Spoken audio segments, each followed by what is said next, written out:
नमस्कार, the press Hindi आप देख रहे हैं और मैं हूं आपके साथ पूर्वी। पिछले कुछ समय से मोदी सरकार को कटघरे में खड़ा कर रहे पूर्व आईएएस कन्नन गोपीनाथन आखिरकार सियासी गाड़ी में सवार हो ही गए हैं। इन्होंने 13 मार्च 2021 जो कि ट्विटर आज के समय में एक्स है उस पर पोस्ट कर अपनी मंशा कुछ हद तक जाहिर कर ही दी थी, जिसका मतलब था समाज कुछ लोगों के कार्यों से नहीं बल्कि अनेक लोगों की चुप्पी से परिभाषित होता है, जैसे इन्होंने अपने एक्स पर पिन भी कर रखा है।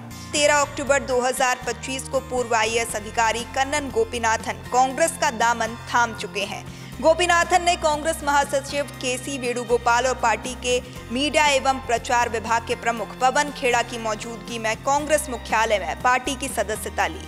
तो चलिए आखिर जानते हैं कौन है कन्नन गोपीनाथन, लेकिन उससे पहले उनको सुनते हैं कि कांग्रेस की सदस्यता के दौरान क्या कुछ उन्होंने कहा। कांग्रेस पार्टी ज्वाइन करने का जो निर्णय था वो 19 में रिजाइन किया। उस वक्त एक चीज क्लियर था कि देश में जो सरकार जिस दिशा में देश को लेके जाना चाहता है वो सही दिशा नहीं है, वो गलत है।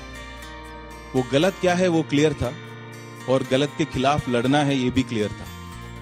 कई सारे लीडर्स से मिले तब ये क्लियर हुआ कि जिस दिशा में देश को मैं चाहता हूं कि चले वो कांग्रेस पार्टी लेके जा सकती है।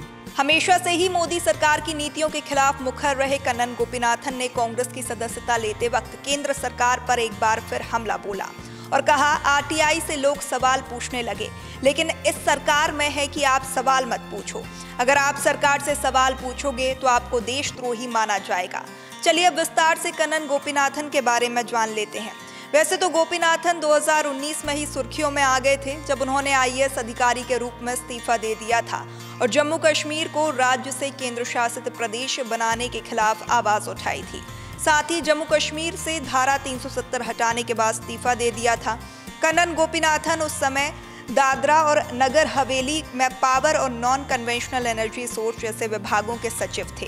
केरल के कोट्टायम जिले में जन्मे गोपीनाथन ने पहले अपनी शिक्षा पलक्कड़ में हासिल की। गोपीनाथन ने Birla institute of technology Mesra Ranchi से इलेक्ट्रिकल और इलेक्ट्रॉनिक्स में इंजीनियरिंग की। 2018 में गोपीनाथन ने अपने गृह राज्य केरल में बाढ़ प्रभावित राहत शिविरों में काम किया। अपने इस्तीफे के बाद गोपीनाथन कश्मीर, सीएए और अन्य मुद्दों पर केंद्र सरकार की नीतियों के मुखर आलोचक बन चुके थे। हालांकि सरकार ने गोपीनाथन को अप्रैल 2020 में फिर से ड्यूटी पर आने के लिए कहा, लेकिन उन्होंने यह कहते हुए मना कर दिया कि वह कोविड-19 संकट के लिए स्वेच्छा से काम करने को तैयार हैं और आईएएस में दोबारा शामिल नहीं होंगे।